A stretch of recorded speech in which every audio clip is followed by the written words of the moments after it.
Gates Adams here on behalf of Apex Trader Funding, and I'm here today with trader Simeon from Bulgaria, actually. And of course, you are a paid funded trader with Apex Trader Funding, which is why we have you on here. So first and foremost, I want to congratulate you on your recent success as a funded trader. Were we talking about your very first payout, or have you had several payouts? This is my fourth payout in the last 2 months. Okay. I'm copy trading for 50K accounts. Now, we got to talking a little bit before we started here, and you had shared something with me, and I think it's worth sharing because it's exciting, but also because of the rarity of it. You're kind of what we would call a unicorn in the funding space. You passed your very first evaluation, and with that first PA, you got your very first payout. Is that correct? Yes, okay. Exactly. With my very first number one eval account, I passed it, I got a PA account, and I got a payout $2,000 with it. And some of us are sitting here on triple digits, so we won't go into all of that. But I bring this up because, number one, yes, absolutely, it's possible. Number two, it's not the norm. And I think that really one of the important things about doing these kinds of interviews is setting expectations in a realistic format. So we talk about the fact that you kind of had this unicorn start to your trading with us. Let's take it a step further back. How long have you actually been trading prior to coming on board with Apex? Well, I've been trading for a long time. I probably started 20 years ago. Okay. I started with penny stocks, then I moved to Nasdaq, traded Nasdaq stocks. Then I went to the crypto space. I traded crypto, and then I moved to Forex. So as I was trading Forex, and I saw the prop firm businesses, and I decided to start trading Forex with prop firms, not with my own funds. And as I was trading Forex, I discovered Apex as a futures for prop firm, and I decided to give it a try, and I'm very happy that I found you. Well, and I think that that's important context for the fact that you had this unicorn start, because it's not like you just came in as a brand new trader. You obviously had a tremendous amount of experience. Now, one of the things you mentioned is, of course, that you've traded various instruments over the course of the time that you've been trading. Have you found that transitioning from one instrument to another, have you found that difficult, or have you found that you can take most of what you already know and bring it into a new sort of product? It was a little difficult for me because based on my experience trading all these different instruments, is that every instrument has its own way that it moves, moving with certain news and certain levels, key levels. And to me, to be able to be a good trader,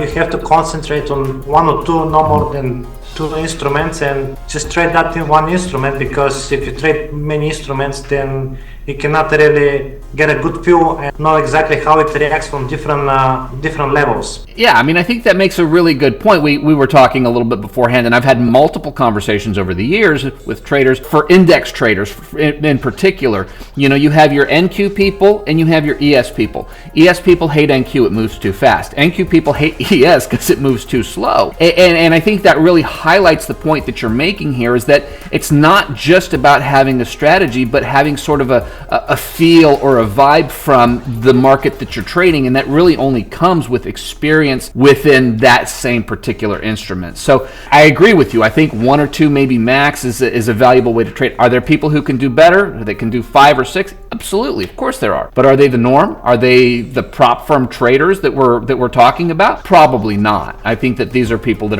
have been at it quite a bit longer, have experienced quite a high level of success to where they're able to do that. And of course, that just takes time and experience. You made that transition. You moved into trading futures with Apex, and you've gotten your 4 payouts. How has this transition been for you in terms of seeing where it is that you want to move forward to as you continue to grow as a trader? I stopped trading Forex. I only trade indexes now, and in particular Nasdaq, because I'm more of a scalper.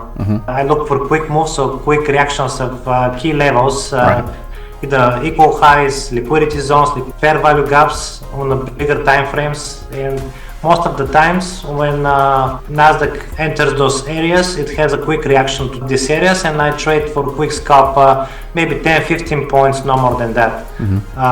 And I found that this works best for me. For other traders might be something else. So now I'm trying to grow my accounts, currently with 4 PAs, and my goal is I want to first get to 10 and eventually to 20, but I'm taking it slow because I want to make sure that I've developed strict rules and I have a good discipline before I move to have more PA accounts. I'm looking forward to grow with Apex, and we'll see where it leads me, but I see good opportunities here which I want to explore. Well, if you had the opportunity to talk to a new trader, just maybe getting their first evaluation with Apex at this point, what's the biggest piece of advice you give them getting started? Trading is 90% psychology and 10% skill. If you cannot control your emotions, and if you're not disciplined, you're not patient enough, you will lose. Right. I mean, you might have a couple big wins, but eventually you will lose. Start small. Write down the trades that you make. Definitely you have to do a journal. You can do it on a blank piece of paper,